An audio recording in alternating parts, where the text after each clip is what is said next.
Good morning मेरे प्यारे बच्चों। कैसे हो तुम लोग? मैं उम्मीद करता हूँ कि तुम लोग बिल्कुल अच्छे होगे और अपनी तैयारी को भी धीरे धीरे रफ्तार से बढ़ा रहे होगे। ठंड का दिन है ना, ओबियस सी बात है, ठंड लगती होगी। सोने का मन बड़ा करता है कि नहीं करता है? बिल्कुल करता है। मुझे तो सोना बहुत अच्छा लगता है, पता नहीं आपको कैसा लगता है, लेकिन मुझे बड़ा आराम लगता है। और लगता है रजाई में छुपा रहा हूँ, है ना। मुझे भी ऐसा लगता है। पता नहीं आपको कैसा लगता है कि नहीं लगता है, पता नहीं। और आपको तो पता चल ही गया होगा कि लॉकडाउन बढ़ चुका है ना। कितने तारीख तक हो गया है? 31 तक हो गया है, बिल्कुल सही कह रहे हैं आप। 31 जनवरी तक हो गया है, नहीं? अब देखिए, लॉकडाउन हो गया है, स्कूल कॉलेज हो गए बंद। अब क्या करें, पढ़े कैसे? तो अपने पास एक ऑप्शन है ऑनलाइन का, है कि नहीं? अरे हाँ कहिए, हाँ कहिए। हाँ बिल्कुल, आप सही कह रहे हैं। आप वहाँ पर हैं, मैं यहाँ पर हूँ। मैं आपके लिए कंटेंट बनाऊंगा, मैं आपके साथ साझा करूंगा इसको। आप देखिए, आप सीखते हैं कि नहीं सीखते हैं, इसका फ़ायदा उठाते हैं कि नहीं उठाते हैं। ये तो बाद में पता चलेगा। फिलहाल आप सबों का स्वागत है। मैं हूं आप सबका डीके सर। ठीक है, चलिए। हम लोग, समय थम गया है।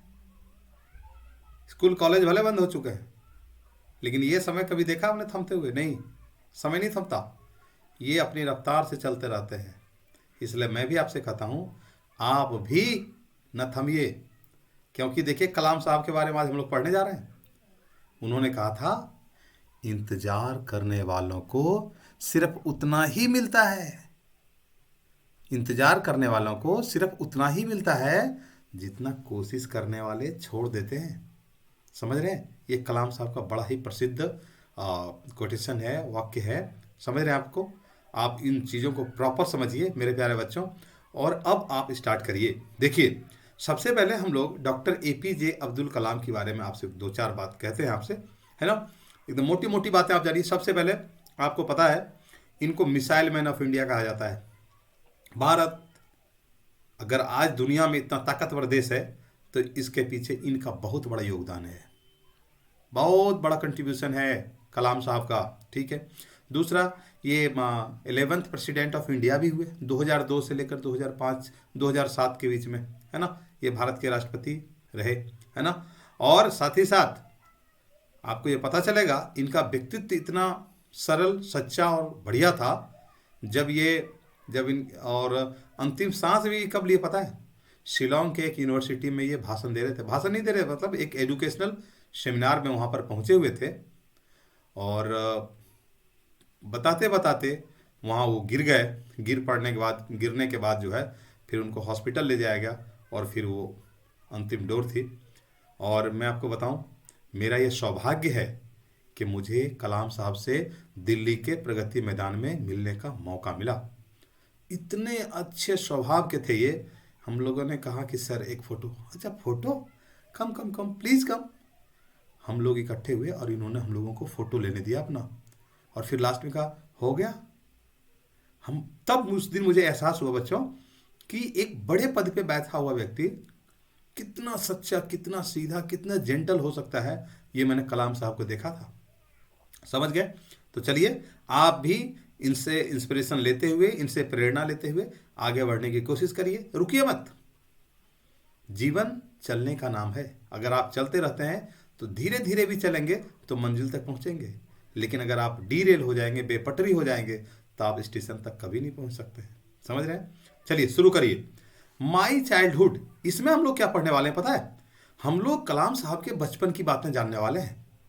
कलाम साहब के बचपन के बारे में हम लोग जानने वाले हैं। आपको ये पता है कि, अब देखिए, इनका जन्म जो है अक्टूबर 2000 सॉरी अक्टूबर 15 अक्टूबर 15 1931 ईस्वी में हुआ था। देख पा रहे हैं आप? कब हुआ था? अक्टूबर 15 1931 को। और मैंने डेथ के बारे में तो बताई, जुलाई 27 2015, जब ये एक लेक्चर दे रहे थे शिलोंग के एक यूनिवर्सिटी में। उस समय जो है, इनकी जो है वो गिर पड़े थे, और गिरने के बाद फिर हॉस्पिटल ले जाए गए और वहाँ इनको डेड घोषित कर दिया गया। समझ गए? तो ऐसे व्यक्ति थे। ठीक है। तो देखिए, इन्होंने एक बुक लिखी थी, बड़ी प्रसिद्ध बुक, उस बुक का नाम था विंग्स ऑफ फायर। क्या नाम था? क्या नाम था? Wings of fire. और विंग्स ऑफ फायर को इन्होंने लिखा है, और बड़े ही अच्छे इनके सपने हैं, बहुत अच्छे इनके विचार हैं, इसी कारण इतनी ऊंचाई तक पहुंच पाए हैं ये। तो चलिए अब हम लोग स्टार्ट करते हैं, इनके बारे में कुछ चीज़ों को जानते हैं। तो बिफोर यू रेड, अब इनके तस्वीरों को देख पा रहे हैं आप? ये देखिए कलाम साहब हैं, एपीजे अब्दुल कलाम, है ना? देख पा रहे हैं ना? बहुत बढ़िया। आप इनको पहचानिए, ये भारत के 11वें राष्ट्रपति भी हुए, मिसाइल मैन ऑफ इंडिया हुए। ठीक है, चलिए पढ़ने से पहले जरा कुछ चीज़ों को जानिए। Can you think of any scientist who has also been a statesman? क्या आप किसी ऐसे वैज्ञानिक को जानते हैं जो एक स्टेट्समैन भी हुए? स्टेट्समैन का मतलब होता है क्या? एक बहुत वेरी इंपॉर्टेंट पर्सन जो अलग अलग पदों पर बैठे हों। क्या आप ऐसे वैज्ञानिक को जानते हैं? नहीं जानते हैं, पता नहीं सर, पता नहीं, नहीं जानते हैं। लेकिन कलाम साहब थे, है ना? कहते हैं APJ Abdul Kalam whose project in space, जो स्पेस के लिए काम करते थे। समझ रहे हैं? हमारे लिए स्पेस में काम करते थे, मिसाइल बनाने का काम करते थे। ठीक है ना? दूसरा क्या काम करते थे वो? दूसरा क्या काम करते थे बताइए? डिफेंस के लिए काम किया वो, है ना? हमारी रक्षा प्रणाली को, न्यूक्लियर टेक्नोलॉजी में इनको महारत हासिल थी। Guided India in the 21st century, 21वीं शताब्दी में अगर भारत इतना मजबूत बन के उभरा तो ये इन्हीं के योगदान से हो पाया संभव। और he became our 11th president in 2002, और भारत के 11वें राष्ट्रपति भी बने थे ये। याद रहेगा यार, याद रखिएगा। चलिए, इन हिज ऑटोबायोग्राफी, और इन्होंने एक अपनी जीवनी लिखी थी। ऑटोबायोग्राफी किसे कहते हैं, क्या पता है आपको? बायोग्राफी और ऑटोबायोग्राफी में क्या अंतर है? सीधा अंतर समझिए। यदि मैं अपने बारे में खुद लिखूं अपने जीवन की कथा, that is known as autobiography. अपने बारे में खुद लिखना मतलब ऑटोबायोग्राफी। लेकिन मेरे बारे में अगर आप लिख दें तो बायोग्राफी हो जाएगी। समझ में आई बात? ऑटोबायोग्राफी का मतलब स्वयं द्वारा लिखी गई कथा, बायोग्राफी का मतलब किसी अन्य व्यक्ति के द्वारा लिखी गई कथा। समझ गए? तो इन्होंने अपनी ऑटोबायोग्राफी लिखी थी, जिसमें इन्होंने लिखा था, जिसका नाम था विंग्स ऑफ फायर, है ना? He speaks of his childhood, जिसमें वो अपने बचपन की बात करते हैं। अब देखिए, इससे पहले कि देखिए इन्होंने क्या है, पहला लाइन में पढ़ के सुना देता हूं आपको। I was born into a middle class Tamil family. Tamil मतलब, तमिल का मतलब तमिलनाडु के रहने वाले। तो आपको पता चलना चाहिए ना कि तमिलनाडु कहाँ पर है सर, हमें तो पता नहीं है। तो देखिए तमिलनाडु को देखिए, सबसे पहले तो आप इंडिया को देखिए। आप देख पा रहे हैं भारत के पूरे नक्शे को? इसमें आप देखिए तमिलनाडु कहाँ पर है, ढूंढिए। ये रहा, देखिए रेड कलर से, देख पा रहे हैं आप? देख रहे हैं आप इसको? एक बार मैं इसको आपके लिए सर्कल करता हूँ, देखता हूँ कर पा रहा हूँ कि नहीं। ये देखिए, ये रेड कलर में आप जो देख रहे हैं ना, ये है आपका तमिलनाडु। देख पा रहे हैं? तमिलनाडु। और इसी तमिलनाडु में अब मैंने क्या किया ना, उस तमिलनाडु को आपके लिए, देखिए मैंने इस तमिलनाडु को मैंने आपके लिए पॉलिटिकल मैप उसका बाहर निकाल लिया है। अब आप देखिए, ये जो है, ये छोटा सा तमिलनाडु यहाँ दिख रहा है। जब आपने इसका पॉलिटिकल मैप निकाला तो देखिए, सबसे पहले चेन्नई। क्यों? एक जमाने में इसका नाम मद्रास हुआ करता था। समझ पा रहे हैं? ये जो आज चेन्नई है ना, एक जमाने में मद्रास हुआ करता था। और हमें बुक में अभी जब हम लोग आगे बढ़ेंगे तो हम लोग को दिखेगा, ये मद्रास ही दिखेगा। ठीक है ना? तो चलिए, चेन्नई है ये, और तमिलनाडु की राजधानी भी चेन्नई है। अभी आप समझ गए? अच्छा, ये आपको देख कर पता अंदाजा भी लग गया होगा कि ये जो हमारा ये वाला हिस्सा है, ये बे ऑफ बंगाल है, बंगाल की खाड़ी है ये, है ना? बंगाल की खाड़ी में ये आप देखिए आपका तमिलनाडु है। समझ रहे हैं? और लास्ट वाला हिस्सा जो है ये इंडियन ओशन में चला जाता है। आप समझ पा रहे हैं? समझ पा रहे हैं कि नहीं कहाँ पर है तमिलनाडु? ये समझ गए? चलिए आगे बढ़िए, आप देखिए। अब मैं आपसे लाइन बाय लाइन कहता हूँ। देखिए, सबसे पहले मैं एक बार ना आपको बुक को रीड करके सुनाऊंगा, एक एक पैराग्राफ को, और फिर बारी बारी से मैं उसके बारे में छोटी छोटी बातें आपसे कहूँगा। और जो डिफिकल्ट वर्ड्स लगेगा वो मैं आपको सर्कल भी कर दूंगा, बाद में लिख भी दूंगा, सेकेंड पार्ट जब मैं कराऊंगा। अभी फर्स्ट पार्ट में कराने वाला हूँ आपको। समझ गए? तो फर्स्ट पार्ट करते हैं। देखिए, पहले तो मैं रीड करता हूँ, आप सुनिए कैसे इसकी रीड की जाती है। आई, ये आई कौन है यहाँ पे? कलाम साहब हैं, एपीजे अब्दुल कलाम। ये खुद लिख रहे हैं ना, ऑटोबायोग्राफी है तो खुद ही लिखेंगे ना, इसलिए आई हो गया। ये कहते हैं I was born into a middle class Tamil family in the island town of Rameswaram in the erstwhile Madras state. My father, Jainulabdin, had neither much formal education nor much wealth. Despite these disadvantages, he possessed great innate wisdom and a true generosity of spirit. He had an ideal helpmate in my mother, Asiamma.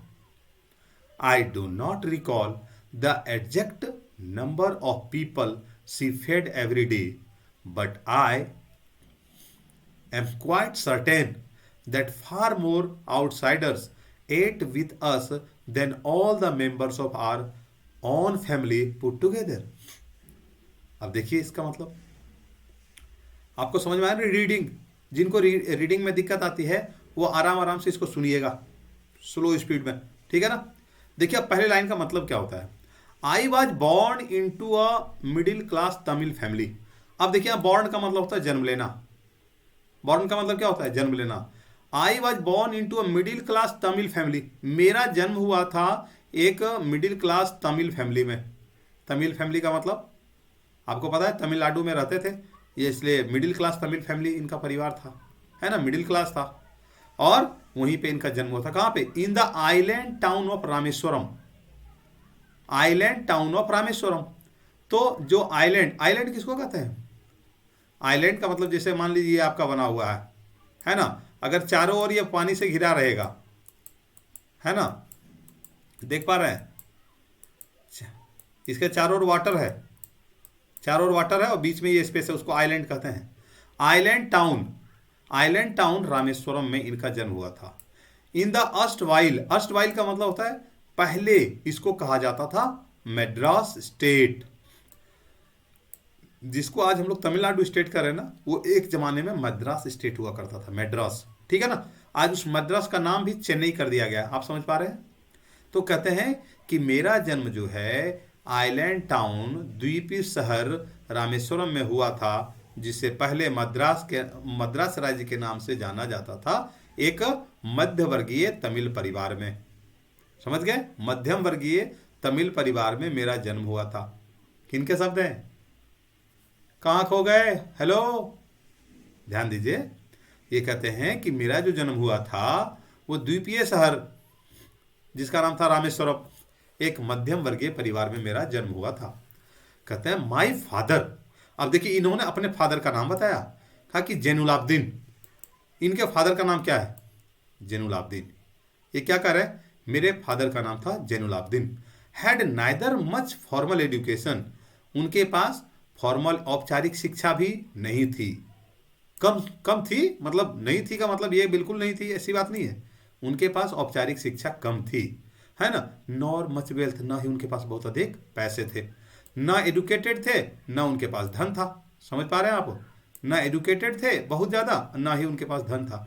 Despite this disadvantages, लेकिन इन कमियों के बावजूद भी, despite का मतलब होता है के बावजूद, दिस डिसएडवांटेज, इन नुकसान, डिसएडवांटेज का मतलब क्या होता है?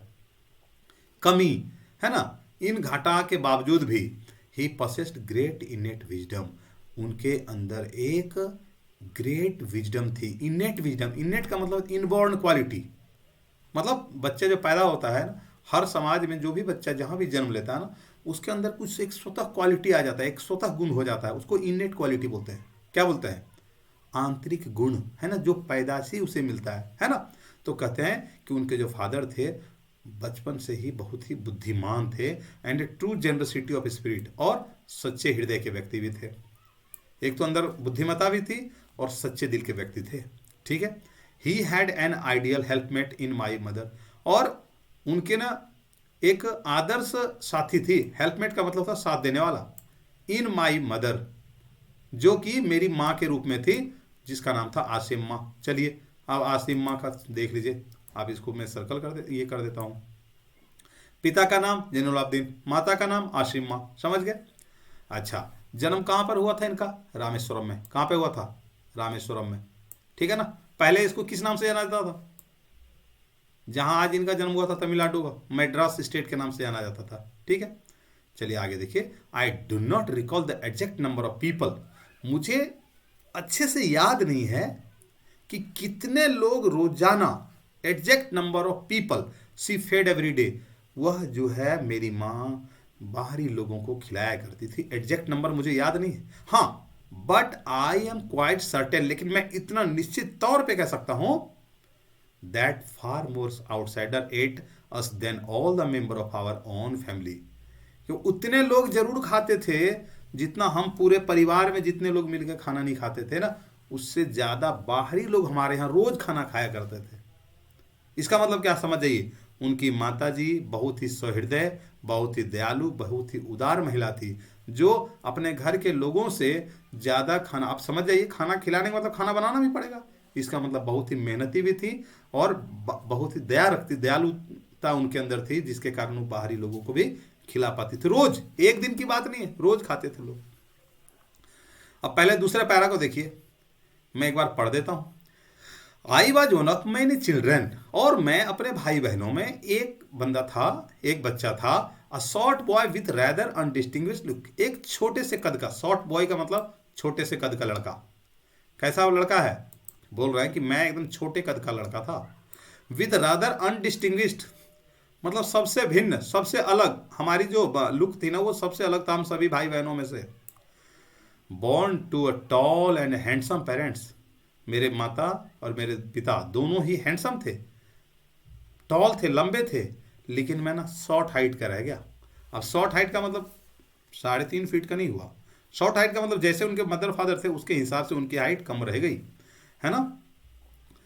We lived in our ancestral house, और हम लोग रहते थे अपने एंसेस्ट्रल हाउस। एंसेस्ट्रल हाउस का मतलब होता है जो हमारे पुराना पुश्तैनी मकान होता है ना, जिसे हमारे दादा परदादा बना कर गए होते हैं, तो कहते हैं कि मैं अपने पूर्वज के द्वारा बनाए गए घरों में रहता था। Which was built in the middle of the 19th century, जो कि 19वीं शताब्दी के मध्य में बनाई गई थी। It was fairly a large pucca house, it was, देखिए, it was a fairly large pucca house made of limestone and brick on the mosque street in Rameswaram. अब इस लाइन का मतलब क्या है, ये कहते हैं कि हम लोग रहा करते थे अपने पूर्वज के द्वारा बनाए घर में, which was built in the middle of the 19th century, जो कि 19th सेंचुरी के मध्य में बनी थी, यानी 1850 के आसपास बनी होगी। सॉरी, 1850 के आसपास वो बनी थी, समझ गए। It was a fairly large pucca house, ये 1850 के बाद के आसपास की बात है, उस समय उनका मकान पक्का बना हुआ था। आप समझ रहे हैं मैं क्या कह रहा हूं, आप समझिए, वो परिवार गरीब परिवार नहीं था, एक बढ़िया परिवार था, क्योंकि उसी जमाने में इनका पक्का घर था। और था कहां पर वो, लाइमस्टोन और ब्रिक का बना हुआ था, चूना पत्थर और ईंटा, इसको मिक्स करके बनाया गया था उनका घर। ऑन द मॉस्क स्ट्रीट, मस्जिद वाली गली में, रामेश्वरम में उनका ये घर बना हुआ था, समझ गए। My austere father used to avoid all inessential comforts and luxuries, however all necessities were provided for in terms of food, medicine or clothes. In fact, I would say mine was a very secure child both materially and emotionally. ये कहते हैं कि मेरे जो austere father थे, austere का मतलब बेटा बच्चों, ऑस्टियर का मतलब होता है सिंपल बट स्ट्रिक्ट, सीधे सच्चे थे लेकिन बहुत ही कड़क मिजाज के थे, है ना।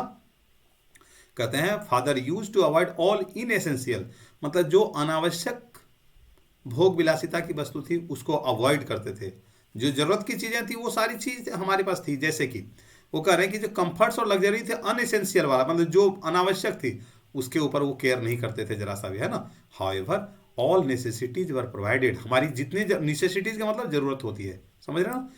इस इन एसेंशियल का मतलब जो जरूरी नहीं हो, जो आवश्यक नहीं हो, है ना। कंफर्ट्स का मतलब आराम, लग्जरी का मतलब क्या होता है, सुख सुविधा, समझ गए। कह रहे हैं कि however all necessities were provided for, जितनी भी आवश्यक सामानें थी वो सब हम लोगों के लिए उपलब्ध कराई गई थी। इन टर्म्स ऑफ फूड, जैसे कि खाना उपलब्ध था हम लोग के लिए, है ना, मेडिसिन उपलब्ध था हम लोगों के लिए, कपड़े तो थे ही थे, है ना। इनफैक्ट वास्तव में अगर कहूँ, आई वुड से, मैं कह सकता हूँ, कहूँगा, mind was a secure childhood, जो मेरा बचपन था वो बहुत ही सिक्योर। सिक्योर का मतलब होता है सुरक्षित। सुरक्षित होना समझते हैं ना, सब कुछ था उनके पास, समझ गए, both materially and emotionally. Materially का मतलब होता है जब आपको खाने पीने की चीज़ों की कोई दिक्कत नहीं हो, खाने पीने रहने दवाई वगैरह सब कुछ हो, तो ये हुआ मटीरियली। एंड इमोशनली का मतलब होता है जब आपके माँ पिता परिवार सबका प्यार आपको मिले तो उसको मटीरियल कहते हैं। समझ पाया ना मेरी बात को आप? अरे हाँ कहिए, समझ रहे हैं ना? अच्छा, अगर समझ में आ रहा हो तो आप वीडियो को लाइक भी करते चलिएगा, ताकि मैं आपके लिए ना और अच्छा अच्छा वीडियो बना सकूं। आप समझ पा रहे हैं मेरी बात को? चलिए हम लोग तीसरे पैराग्राफ में बढ़ते हैं आगे। उम्मीद करता हूँ आपको समझ में आ रहा होगा। नहीं समझ में आने पे आप मुझे कमेंट भी कर सकते हैं, बता भी सकते हैं कि सर ये फला चीज़ मैं नहीं समझ पाया। आप समझ पा रहे हैं? मैं आपको जवाब दूंगा इसका, और ध्यान दीजिएगा। आगे बढ़िए। अब ये तो आपने देख ही लिया था, है ना? अब चलिए तीसरे वाले पैराग्राफ में। तीसरे वाले वाले पैराग्राफ में देखिए तो क्या कहते हैं। मैं एक बार आपको आधे पैरा को पढ़ के सुनाता हूँ। The Second World War, the Second World War broke out in 1939 when I was 8 years old. For reasons I have never been able to understand, a sudden demand for tamarind seeds erupted in the market. I used to collect the seeds and sell them to a provision shop on Mosque Street. A day's collection would fetch me the princely sum of 1 anna. My brother-in-law Jalaluddin would tell me stories about the war, which I would later attempt to trace in the headlines in Dinamani. Our area, being isolated, was completely unaffected by the war. But soon India was forced to join the Allied forces, and something like a state of emergency was declared. The first casualty came in the form of the suspension of the train halt at the Rameswaram station. The newspapers now had to be bundled and thrown out from the moving train on the Rameswaram road between Rameswaram and Dhanuskodi. That forced my cousin Samsuddin, who distributed newspapers in Rameswaram, to look for a helping hand to catch the bundles, and as if naturally I filled the slot. Samsuddin helped me earn my first wages. Half a century later, I can still feel the surge of pride in earning my own money for first time. चलिए अब हम लोग देखते हैं इसके पहले line का क्या मतलब है। कहते हैं the second world war broke out. आपको पता है 2 वर्ल्ड वार हुए थे हमारे अपने यहाँ, हुए थे ना 2 वर्ल्ड वार। कब कब हुआ? चलिए देखते हैं, बताते हैं आपको। पहला वर्ल्ड वार जो हुआ था वो था 1914 से 1918 तक, first world war. Second world war कब हुआ? 1939 से लेकर 1945 तक। आप समझ पा रहे हैं मेरी बात को? तो ये सेकेंड वर्ल्ड वार की बात कर रहे हैं। ये कह रहे थे सेकेंड वर्ल्ड वार जो द्वितीय विश्व युद्ध हुआ था वो हुआ था 1939 में। ये देख लीजिए, है ना। सेकेंड वर्ल्ड वार अगर आपसे कोई पूछ ले सेकेंड वर्ल्ड वार कब हुआ, तो आप फटाफट से बताइएगा कि 1939 से लेकर के 1945 तक, है ना। कब होगा, कब हुआ बताइए? 1939 से 1939 टू 1945। याद रहेगा? उम्मीद करता हूँ याद रहेगा आपको, ठीक है। तो कलाम साहब क्या कह रहे हैं कि सेकेंड वर्ल्ड वार जो हुआ था वो 1939 में स्टार्ट हो गया। When I was 8 years old, जब मैं 8 साल का था। 8 साल, आप ध्यान रखिएगा, 8 साल के थे ये उस समय जब सेकेंड वर्ल्ड वार स्टार्ट हुआ था। फॉर रीजन्स, और क्या कारण था? I have never been able to understand, आज तक नहीं समझ पाया। A sudden demand for tamarind seeds erupted in the market. अचानक इमली, टेमरिंड का मतलब होता है बच्चों इमली। अचानक इमली के बीजों की डिमांड मार्केट में बढ़ गई। इरप्टेड का मतलब होता है बढ़ जाना, है ना। I used to collect the seeds and sell them to provision shop. आपने कभी इमली खाई है? खाई होगी। बीज निकलती है बिल्कुल पतली पतली सी, निकलती है कि नहीं? तो वो जो है सीड्स की डिमांड बढ़ गई अचानक सेकेंड वर्ल्ड वॉर में। अब क्यों नहीं बढ़ी पता नहीं। कलाम साहब कहते हैं मुझे अब तक पता नहीं चला कि क्यों डिमांड बढ़ी थी, है ना। I used to collect the seeds and sell them to a provision shop. और मैं ना सारा दिन वो चूना करता था, चुन कर कलेक्ट करने के बाद उसे दे दिया करता था परचून वाली दुकान में। परचून किराने की दुकान समझते हैं ना, परचून की दुकान, प्रोविजन शॉप उसको बोलते हैं। वो ले जाकर वो कहते हैं कि मैं दिया करता था, I used to collect the seeds and sell them to a provision shop on mosque street. Mosque street के अंदर जो है वो जा करके एक दुकान थी, वहां पर जाकर मैं बेचा करता था। A day's collection would fetch me the princely sum of 1 anna. और सारा दिन उसको कलेक्ट करने के बाद मुझे 1 आना मिलता था। लो कमाल है, 1 आना मिलता था उनको, 1 आना, सिर्फ 1 आना, समझ जाइए। और इसमें भी ये प्रिंसली सम इसको कह रहे हैं, मतलब एक उस समय के लिए ठीक ठाक अमाउंट था, एक बढ़िया अमाउंट था 1 आना, है ना। लेकिन आजकल मतलब इसका मतलब जो है आयरनिक हो गया थोड़ा सा, मतलब समझ जाइए व्यंग टाइप से हो गया ये, है ना। माई ब्रदर इन लॉ, इनका जो ब्रदर इन लॉ था जिसका नाम क्या था, जलालुद्दीन। चलिए मैं इसको एक बार कलर कर देता हूँ, आपको कन्फ्यूजन नहीं होना चाहिए किसी भी चीज़, किसी भी नाम के बारे में, ठीक है। Jalaluddin would tell me stories about the world war, और वह हमें कहानियाँ सुनाया करते थे वर्ल्ड वार के बारे में। ब्रदर इन लॉ समझते हैं ना, इन लॉ समझते हैं ना, नहीं समझते। चलिए टास्क देता हूँ मैं, ब्रदर इन लॉ का मतलब क्या होता है मुझे कमेंट करके बताइएगा। समझ गए, समझ गए आप। आगे बढ़िए, देखिए कहते हैं later attempt to trace in the headlines. कहते हैं कि जब वो मुझे सुनाया करते थे, जिस कहानी को मुझे सुनाया करते थे, है ना, उसको मैं ना न्यूज़पेपर में देखा करता था। और उस न्यूज़पेपर का क्या नाम था, ये बता रहे हैं, उस न्यूज़पेपर का नाम था दीनामणि। दीनामणि क्या था, एक न्यूज़पेपर था, है ना। आवर एरिया बीइंग आइसोलेटेड, और आपको पता है वो कह रहे हैं हमारा जो एरिया था ना आइसोलेटेड था। आइसोलेटेड का मतलब कटा होना, अलग था। ये क्या कर रहे हैं कि हमारा जो रामेश्वरम था वो शहर आइसोलेट था। आइसोलेटेड समझते हैं ना, जब अकेला हो जाए कोई, है ना, तो जहाँ से उनका बना हुआ था, मतलब बीच में पानी रहा होगा और ये मान लीजिए ये रहा है ना, फिर इधर से जुड़ जाता था, तो बीच में ये आइलैंड एरिया था ये रामेश्वरम आइलैंड टाउन, मैंने पहले बताया था आपको। Was completely unaffected by the war, और युद्ध से इनका जो एरिया था जहाँ ये रहते थे बिल्कुल अप्रभावित था। But soon India was forced to join the allied forces, और फिर अचानक जो है भारत को मजबूर किया गया कि एलाइड फोर्सेस को ज्वाइन कर लीजिए। अब आपके दिल में सवाल आएगा सर ये एलाइड फोर्सेस कौन थे। तो बच्चों दो फोर्सेस थी अलाइड फोर्सेस में। कौन लोग थे, तो अलाइड फोर्सेस में थी द आर्मीज ऑफ यूके यानी कि यूनाइटेड किंगडम यानी कि ब्रिटेन, दूसरा उसके साथ था यूएसए यानी कि अमेरिका, तीसरा था रसिया यानी कि यूएसएसआर, है ना। ये during the second world war में ये सभी दोस्त थे अपने, समझ गए। और द्वितीय वर्ल्ड वार खत्म कैसे हुआ जानना चाहोगे, बता दूं। अमेरिका ने परमाणु बम गिरा दिया था, किसके ऊपर, जापान के ऊपर, और फिर हिरोशिमा और नागासाकी पूरी तरह से तबाह हो गया था। इस कारण जो है बच्चों वो सेकेंड वर्ल्ड वार 1945 में एंड हो गया, सरेंडर कर दिया था। जापान का जो राजा था हिरोहितो नाम था उसका, सरेंडर कर दिया पूरी तरह। क्यों, हजारों लाखों लोग उस मर गए। और उस परमाणु बम का प्रभाव मेरे बच्चों इतना है, आज भी वहाँ बच्चे ना डिसेबल्ड पैदा हो रहे हैं। डिसेबल्ड मतलब अपंग पैदा हो रहे हैं, समझ रहे बात को। खैर चढ़िए, आप इतिहास में ना जाइए। एलाइड फोर्सेस में कौन कौन लोग थे ये देख लिया आपने, है ना, ये तीनों लोग थे। And something like a state of emergency was declared, और ऐसा लगा कि इमरजेंसी डिक्लेयर कर दी गई, आपातकाल की घोषणा कर दी गई, समझ गए। The first casualty came in the form of suspension of the train halt at the Rameswaram station. और पहली कैजुअलिटी, कैजुअलिटी का मतलब क्या होता है, कैजुअलिटी का मतलब डेथ होता है, समझ गए। Came from in the form of the suspension of the train. अब यहाँ पर क्या हो, suspension of the form train, मतलब एक ट्रेन को सस्पेंशन हो गई, सस्पेंशन मतलब रोक दिया गया। Halt at the Rameswaram station, Rameswaram station के ऊपर, समझ गए।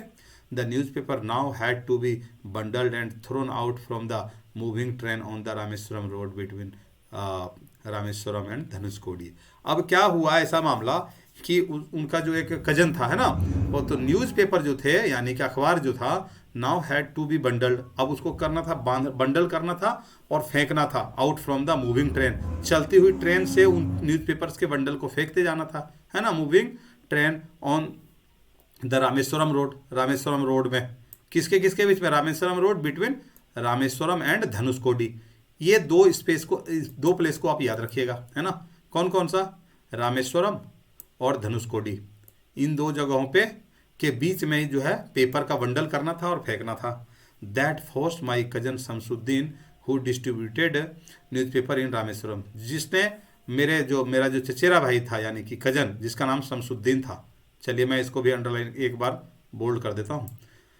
हु डिस्ट्रीब्यूटेड, जो बांटा करता था न्यूज़पेपर। डिस्ट्रीब्यूट का मतलब होता है न्यूज़पेपर को बांटना, डिस्ट्रीब्यूट का मतलब बांटना होता है, न्यूज़पेपर बांटना या कुछ भी बांटो, डिस्ट्रीब्यूट का मतलब बांटना होता है। Newspaper in Rameswaram to look for a helping hand. अब उसे एक आदमी की जरूरत पड़ गई। किसे? मेरे भाई को, मेरे चचेरे भाई को। टू कैच द बंडल, जो उस बंडल को अगर कोई फेंका है ट्रेन से तो उसको पकड़ ले, है ना। अरे कैच नहीं करे का मतलब है कि उस बंडल को उठा के रख ले, है ना।